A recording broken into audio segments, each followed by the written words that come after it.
1982년 12월 서울의 호암산, 이곳에서 한 여성의 시체가 발견됩니다. 그리고 이 시체의 정체를 밝히던 경찰은 더욱 끔찍한 사실을 발견하게 됩니다.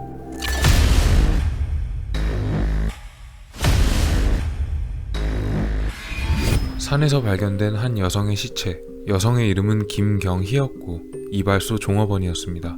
경찰이 조사한 결과 사인은 독살이었으나 저항한 흔적이 없고 옷을 모두 벗고 있었습니다. 경찰은 곧 범인을 검거합니다. 범인의 이름은 이동식, 사진작가 겸 보일러 배관공으로 살고 있었습니다. 전과자였던 그는 감옥에서 출소한 뒤 사진에 취미를 붙였고 의외로 재능을 인정받아 사진협회의 회원이 되기도 했습니다. 이 당시 대학교의 한 학기 등록금이 약 30만원, 그가 가진 카메라의 가격은 150만원이 넘어갔다고 합니다. 갈수록 사진을 찍어갈 소재가 떨어졌던 그는 자극적인 요소를 찾기 시작했고 결국 죽음을 소재로 한 사진을 찍기로 합니다. 그는 자신이 평소 알고 지내던 김경희 씨를 산에 데리고 올라갑니다. 그리고 산이 추우니 감기를 조심하라며 미리 준비한 약을 건넸는데요. 이 약 안에는 사이안화 칼륨, 즉 청산가리가 들어있었습니다. 약을 받아 마신 피해자는 그 자리에 쓰러져 고통으로 몸부림치며 죽어갔습니다. 그러나 이동식은 그런 피해자의 모습을 사진으로 찍어 남겼습니다. 그리고 피해자가 죽은 후에도 피해자의 손을 묶거나 옷을 벗긴 뒤 촬영을 계속했습니다.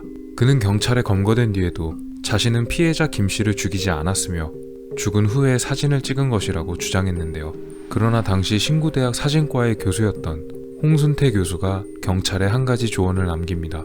사진을 현미경으로 확대해서 피부에 솜털이 서 있으면 살아있는 것이고 솜털이 누워있으면 사망했다는 말이었습니다.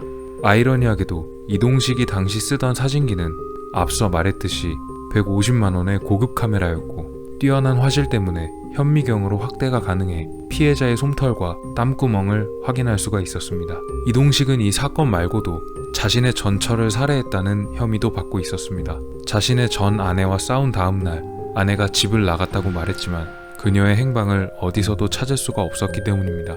그러나 이런 의혹에도 불구하고 빨리 사건을 끝내라는 압력이 내려와 경찰은 서둘러 사건을 종결하고 맙니다.